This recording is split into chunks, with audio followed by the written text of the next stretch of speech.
Many of us have been around pollution or passed by polluted sites that had a stench to them, and we had to breathe it, and it was very uncomfortable. We've often said, "What is that smell?" If we weren't sure what it was, all we knew was it was very disconcerting, very uncomfortable. And so we quickly desired to pursue good air, clean air, uncontaminated air, so that we could function. It's hard to function when the air is putrid, when it has been contaminated by that which causes a loss of sense. Jesus had been talking about the decay in the culture and how that decay was a decay of death. It was the smell of rottenness. And in the last verse of chapter 17 of the book of Luke, when the disciples wanted to know, when is this return that you're going to make? When is this judgment on the culture going to occur? He says in the last verse, where the body is, there also the vultures will be gathered. He says, when you see a corpse that has died and rigor mortis is setting in, vultures circle, waiting for the demise in order that it might pounce on them and render judgment to the decaying or diseased or dead body. He talks about vultures circling around this thing called death.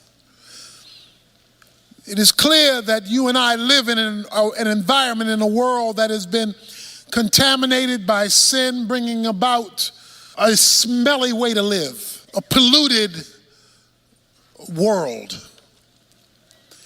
which leads Jesus to identify a widow, a woman, to make an astounding principle that I want to leave with you today.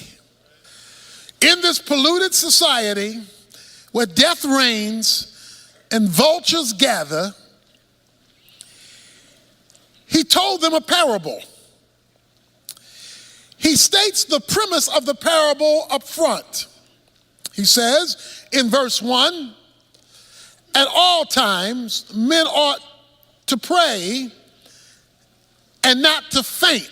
Some of your versions read, other versions read, lose heart. The idea is quitting, throwing in the towel, saying, I can't take it anymore. To faint means to become weary or discouraged and want to give up. Has anybody ever fainted? You can't take it anymore. You don't know how much longer you can endure this, because the circumstances hovering around you, the vultures that are hovering around you, are indicating a situation that is dead or dying, and you see absolutely no hope. The air is stale. In this stale air, Jesus says, I want to tell you, men should always pray and not faint. In other words, when the air is stale, you got to rise above it to where the clear air is. Men ought always to pray and not to faint. That is, you know air is stale because you are breathing.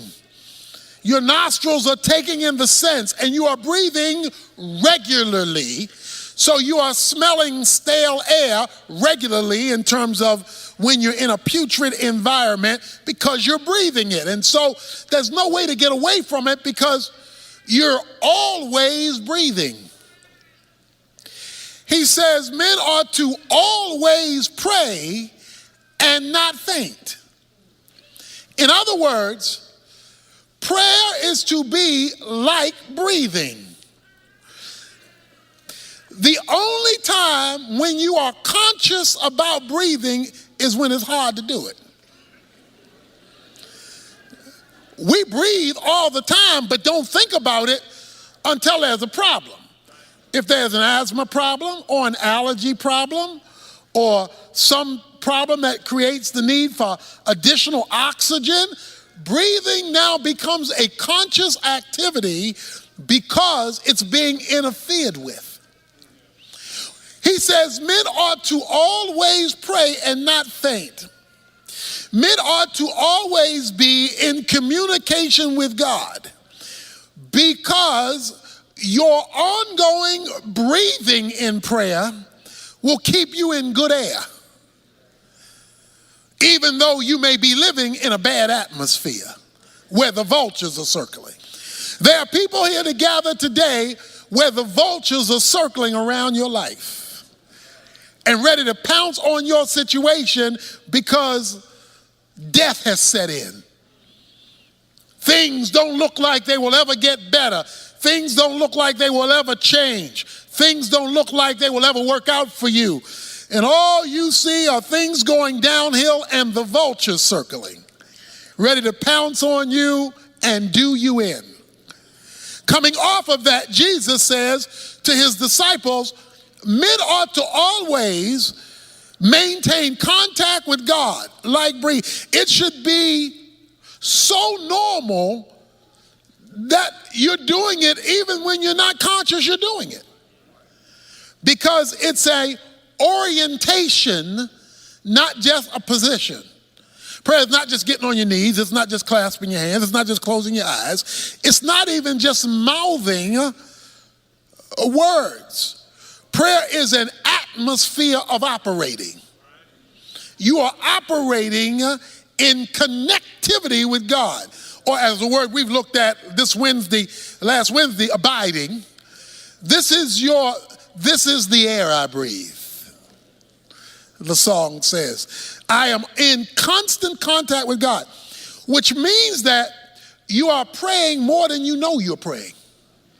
See, sometimes we're praying and we identify the formal times. But there ought to be informal time, because if prayer is an atmosphere, if it's a breathing, then that means you're in contact with God as a normal way of functioning, not just as a scheduled activity that you do. There's this orientation. He wants men to always pray and not faint. That's his thesis, his major point. Where God is interfaced with as a way of life, not simply as a schedule. There ought to be that, the time in your closet, a scheduled program. That leads him to a story that he wants to tell about this that is extraordinary. And most of us have read this story many times, but perhaps there's something in here that you may never have seen before, yet I believe it is the epicenter of the point of the parable and will totally change your life, my life, if we grasp it. In a certain city, we're told, there is a judge who does not fear God nor men. In other words, he doesn't care what God thinks, and he doesn't care what people say, because he is the judge.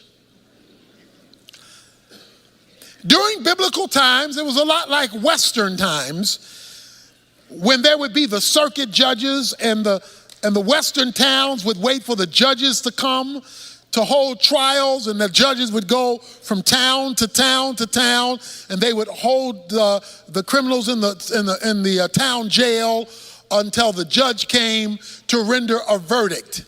So they were circuit judges. And so these judges would go from town to town to town to mitigate cases relative to issues that had popped up in the town. So there is this judge, but we're told something about the judge, that the judge is an unrighteous judge. In other words, he does not operate legally. He does not operate according to the rules. He makes up the rules as he goes, and he doesn't care what God thinks or what rules men have passed. he's going to do his own thing. Judges like this were easy for bribes. The wealthy could always be set free because the wealthy could buy their way out of their problems. And since he wasn't righteous, he could easily be bribed. So we're told that there is this judge. He's going to render judgment, but he's not going to do it righteously. So that's the man. And he doesn't care what God thinks. He doesn't care what man says. There is also a widow in the story. There's a woman. She's been married. Most likely they're children. We don't know that for sure. But we know that her husband has died. Now, when Jesus tells the story, he picks the weakest scenario he can pick. Because in the Bible, the lowest of the low are the orphans and the widows. From Genesis to Revelation, when God wants to make a point about the lowest of the low, he will pick orphans and widows. This widow had a number of problems based on biblical history. First of all, there was little protection for women. Women were not viewed as high, as valuable as they were created to be, and that was the norm of the culture. Not only that, but she has no husband, so there's nobody to stand in for her. She must stand on her own. In addition to that, widows in the Bible are normally postured as being poor, without financial resources, because there's no husband providing, so she's out on her own. In addition to that, the fact that she has to plead her own case means she has nobody in her circle of influence who can stand up for her. She must stand up for herself. So here we have a woman out there by herself on her own trying to make it. Now the situation is that there is something has happened in which she has been wronged. Something has happened that needs to be addressed legally. Something has gone wrong. Perhaps it had to do with money. Perhaps she was ripped out of some of her husband's estate. We don't know what the specific issue is, nor do we need to know. His point was that this widow needed legal intervention. Say legal intervention. She needed the law to work for her. She needed the law to mitigate between her and some situation she faced that could only be addressed legally. So there is this widow in the city who keeps coming to the judge saying, "Give me legal protection from my opponent. I have got somebody in my sphere who's working against me and who is opposing me, and he's doing it illegitimately.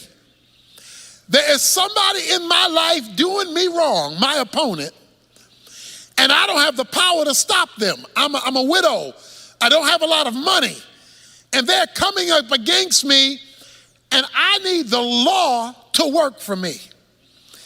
I wonder if there's anybody here who's in a situation that's coming up against you, and the folk who are supposed to be able to help you aren't available to you.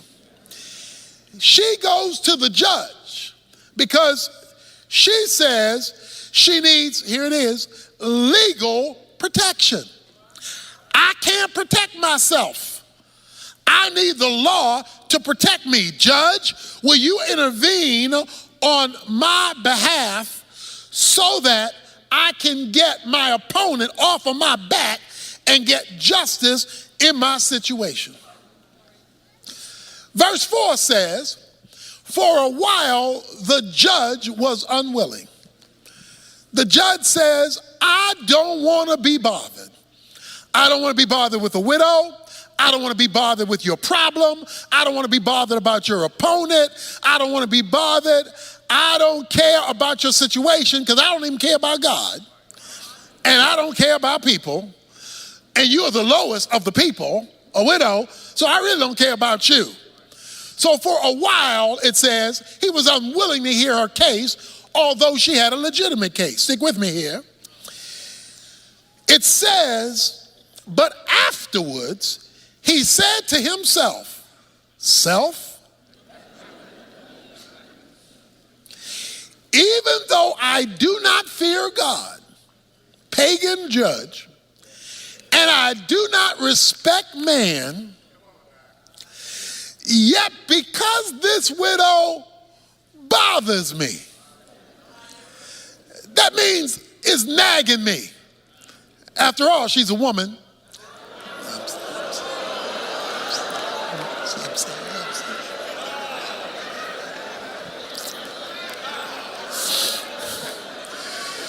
Let's give the benediction.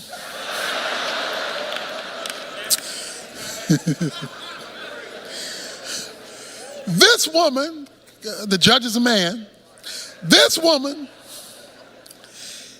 is getting on my nerves. That's what he said. She is driving me nuts. He says, I don't respect God, I don't respect man. I will give her legal protection. Say legal protection. According to verse 3, she was seeking legal protection. Say legal protection. Okay, keep that in mind. I'm going somewhere. Even though I don't fear God, I don't fear man, otherwise, if I don't do something about this lady's problem, she's going to keep coming to me. Because she won't let me go. Every time I show up, she shows up. Every time I have another person's case, she brings up her case. This woman won't let me go. She won't get off my back. And if she keeps coming, watch this, she will wear me out. Anybody here ever been worn out by a woman? I hope you're sitting by yourself, mister. Brother, just raise his hand like that. He says, this woman is going to wear me out. The Greek word wear me out literally is rendered, give me a black eye. Give me a black eye. The issue was not that she was going to punch him out. To give a black eye meant to ruin my reputation. To give a black eye means to ruin the person's reputation. He says, if this woman keeps coming, she's going to ruin my name. So this is what the woman was doing. In order to ruin his name, that meant she would have to be telling other people about the unjust judge. Because to ruin somebody's reputation, you're ruining their reputation among others. So evidently, this woman would show up at a court scene and say, this judge is not right. He ain't right.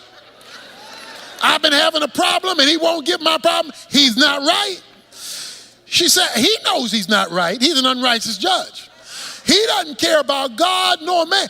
He doesn't want everybody to know he's not right. He just wants he to know he's not right. And if this woman keeps coming, it's going to be clear to everybody, I'm not right. And I don't want to look not right to everybody. So to get this woman off my back, to get her out of my grill, to get her off of me, what I am going to do is I am going to give her legal protection. Say legal protection. I am going to address her situation so that I can get her off my back, so that I can save my reputation. Let me say that again now. I'm going to get her off my back so that I can save my reputation. I need to say that one more time. I'm going to give her legal protection, not because I want to give her legal protection, not because I care about this woman. I want her off my back, and I want to protect my reputation, so therefore I'm going to intervene in her circumstances. Now that's the parable. That's the point. Now Jesus wants to apply it. Why are you telling us this, Jesus? In this place of bad air, where the vultures are circling, we're to maintain constant contact with God, and you tell us this story about a judge and a widow woman. What's the point?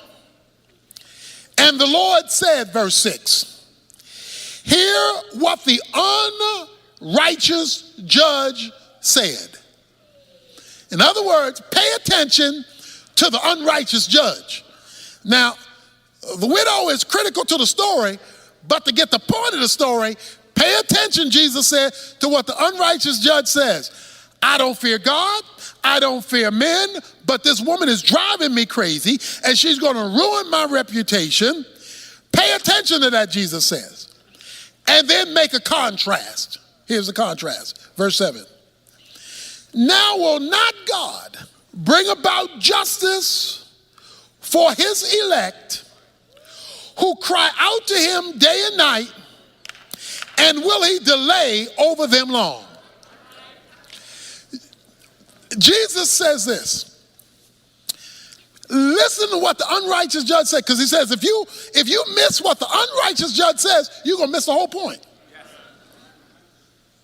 He says, an unrighteous man who didn't care about God, he didn't care about people, he didn't care about legalities, he didn't care about justice, he cared about his reputation. He cared about his name and not being nagged to death by this woman. He was out to protect his name. And in order to protect his name, he had to respond to this woman, because this woman was giving him a black eye, messing up his name, his reputation. He had to do something, because as bad as he was, he cared about his reputation. He says, now, if a wicked judge cares about his reputation, and he wrong, but he still cares about his reputation, will not God, who's not an unrighteous judge, he's a righteous judge, will not God, verse 7, bring about justice for his elect? The widow was a stranger to the judge. The elect are not strangers to God. The elect are God's chosen ones. They're God's children. You and I, who belong to Jesus Christ, make up God's elect.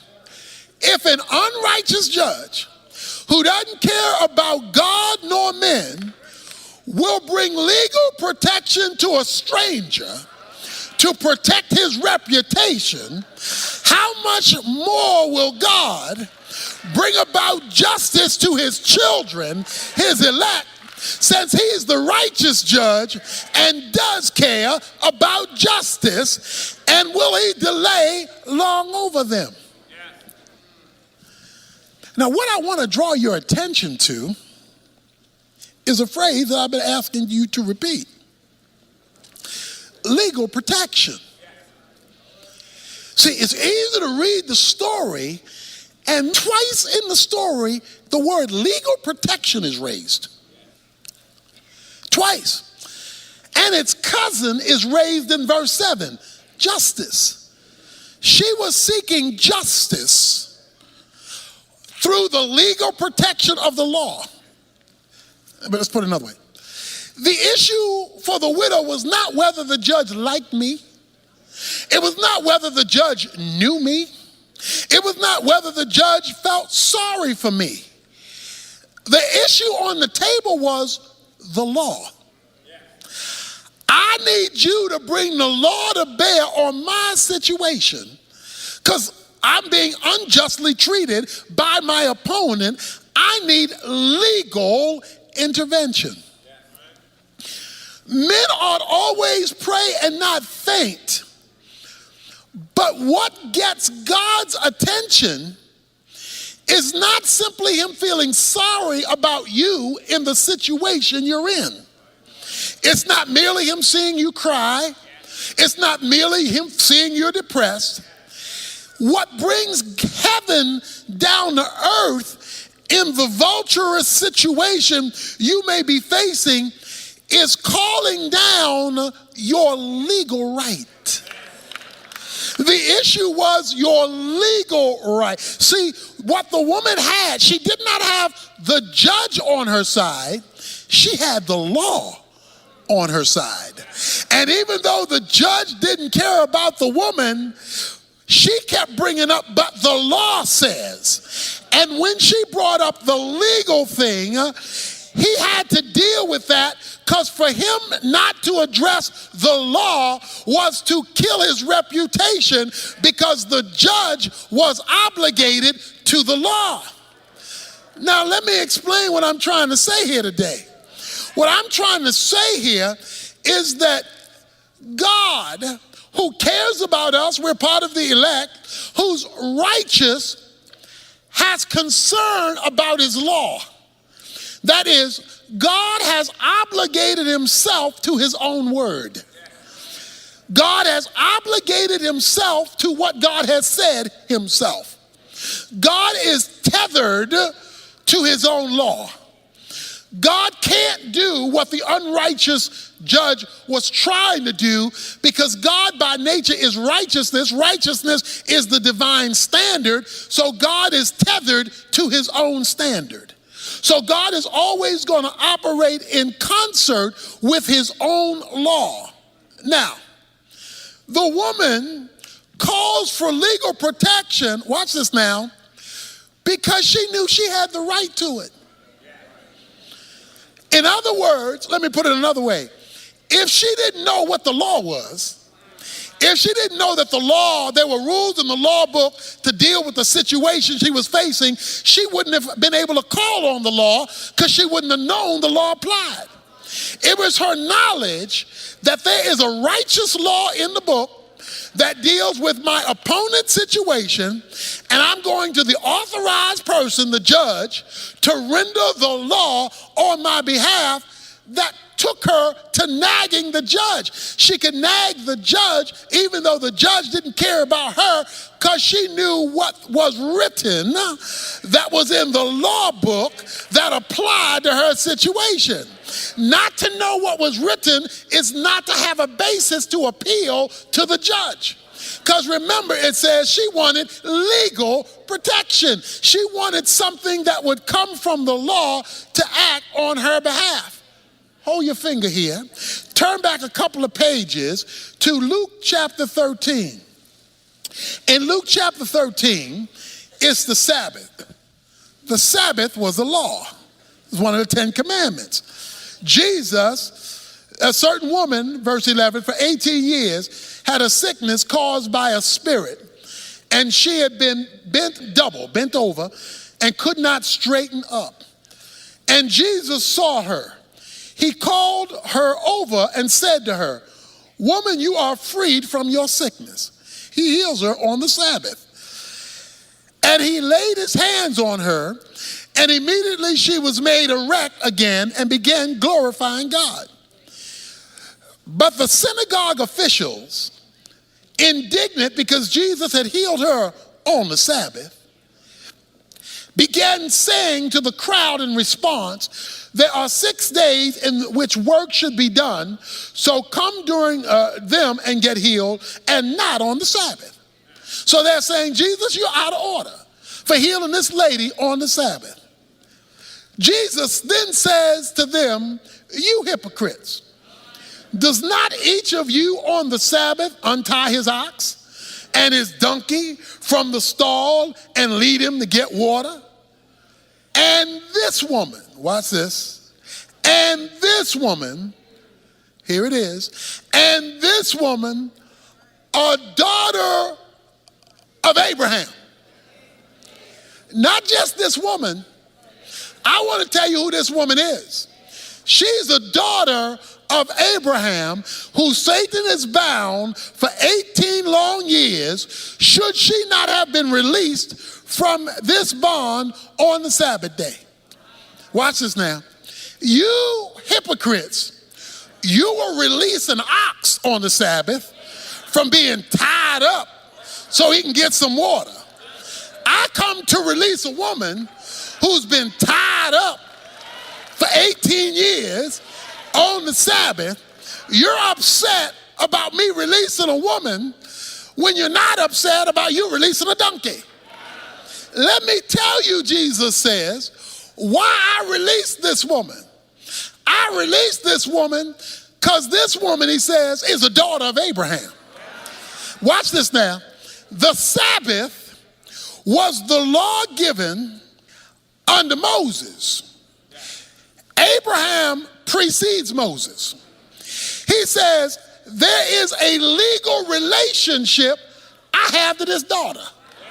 Because there was a covenant made with Abraham by God that God would bring healing to his people in covenant with an Abrahamic agreement when the problem came from a spiritual source. We heard that the woman was bent over, but her medical condition, watch this now, was tied to a spiritual condition.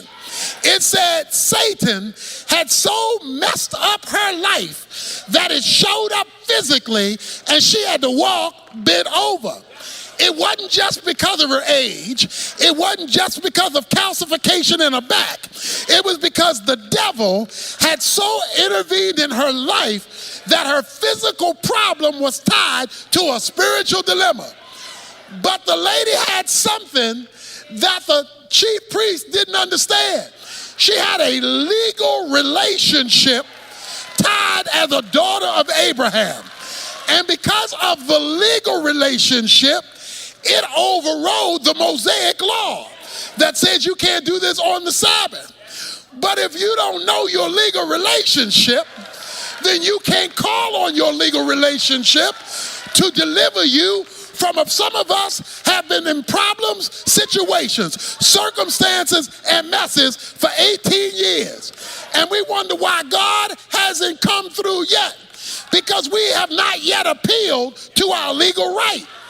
But why haven't we appealed to our legal right? We don't know our legal right. And if you don't know the law, you can't appeal to the law. The widow knew the law and says, because the law is in place, I am going to bring the law to bear.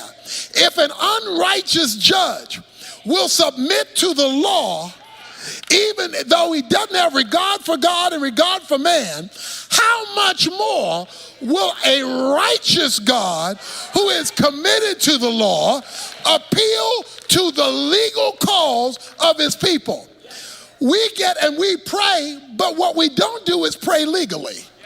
In other words, we don't make God have to appeal to his own law. We come with generalities and vague things that have nothing to do with nothing. Bless my day, bless my family, bless my food, bless my situation, bless me as I drive, bless me as I ride. Those are cutesies. He says, when you've been jacked up for 18 years, when life has just messed you up, when you're like the widow and you have no place to turn, you need to know your rights. Everybody in here is an American citizen. You need to know your rights. If somebody wants to search your house and doesn't have a court-ordered right to come in there, you need to know your rights. You need to know your rights, that you have a right to a lawyer if you are arrested. You need to know your rights, because if you don't know your rights and a policeman arrests you who doesn't fear God and doesn't fear man, he could jack you up if you don't know your rights. But when you know your rights, then you can call with authority on that which you deserve because of your legal status. He says men ought to pray, but not in some vague way. The best way to pray is to call God to have to respond to his own word, to call God to have to respond to his own truth. God, and see, the best way to pray is, God, here, let me show you, God. This is what you said. You said this. Let me read it to you, God. You said this. In case you forgot, God, you said this. I don't know if you read it lately, God, but you said this. You wrote this. So I'm talking to you about what you said. You say, well, what difference will that make? He tells you at the last verse, verse 8, I tell you.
That he will bring about justice for them quickly. However, when the Son of Man comes, will he find faith on the earth? He says, some of us have been waiting a lot longer than we should be waiting. Some of us have been struggling a lot longer than we should be struggling. Why? Because we'll talk to God about stuff, but we will not call on God in terms of his law, in terms of what he has written. And God is committed first and foremost, not to your feelings, not to your circumstance. He's first and foremost committed to his rules, his regulations, his guidelines, and his law. That's why, I love this too. The woman came and she verbally, publicly rendered out what the judge was supposed to be doing, because he's concerned about his reputation. So she is, watch this now, watch, here's the word, decreeing what should be done. What does Mark 11 say? He says, if you will say to this mountain, a mountain in the Bible is an impossible situation to climb over. That's what a mountain means. It's a circumstance you can't get over. It's a hump you can't get over. It's a situation you can't fix. It's a problem you can't solve. It's a situation that you can't change. That's a mountain. He says, if you will say to this mountain, speak it. See, decree your deliverance. But before he said speak it, a couple of verses before then he says, is it not written? So before he says speak it, you don't just go up to a situation and say, go, bye-bye, gone, disappear, hocus pocus. No, It says before, is it not written? And when Jesus says, is it not written? Then he comes and says, you can speak to this mountain. So here's what you're supposed to do. You're supposed to look at your situation, look at your opponent, look at your mountain, look at your bent over situation. Then find out what God says about your situation, says about your mountain, says about your bent over situation. Then you're supposed to speak to your mountain, speak to your situation, speak to your scenario, and tell the situation what God said. Tell the person what God said. Speak to it in the name of the law, and will not God move swiftly? Verse 8 says, won't he show up quick? Won't he come out of nowhere? Won't he show up in a way you never expected? If he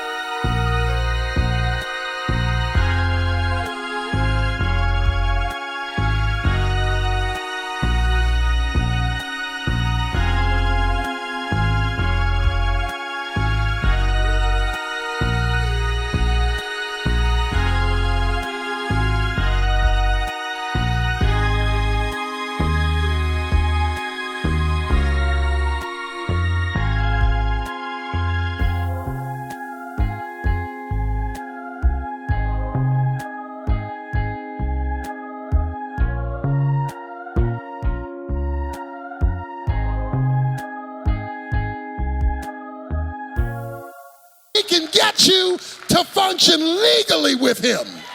To function based on his revelation, not just based on how you feel, not just based on the fact you're sad, not just based on the fact that, I've been in this a long time. You could be in it for another 18 years, unless you remember you're a daughter of Abraham and that you have legal rights to be picked up when the devil has bent you over. He says, men ought to always pray like this. Men ought to always talk to God like this. And he says, and when you relate to God like this, you will see him move swiftly. That means, swiftly means all of a sudden. Swiftly means out of nowhere. Swiftly means, where did that come from?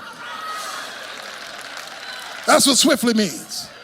For the Bible says in Isaiah 46 that God will establish his purposes. The Bible says in Job chapter 22 verse 28, decree what God is to do and so that God can get it done.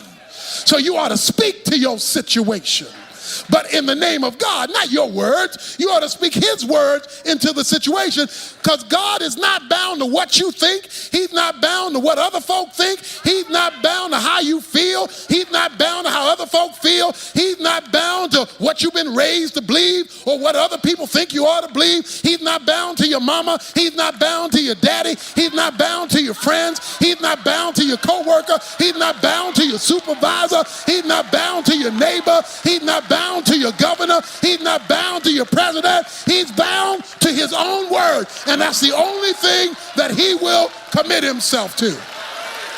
Somebody ought to be willing to pray now. Somebody ought to be willing to call on him now, day and night, night and day. You ought to get up and say, that's what you said. You ought to go to bed and say, that's what you said. I'm holding you to what you said. And he said, if he can see that you're appealing to his law day and night, out of nowhere, you will see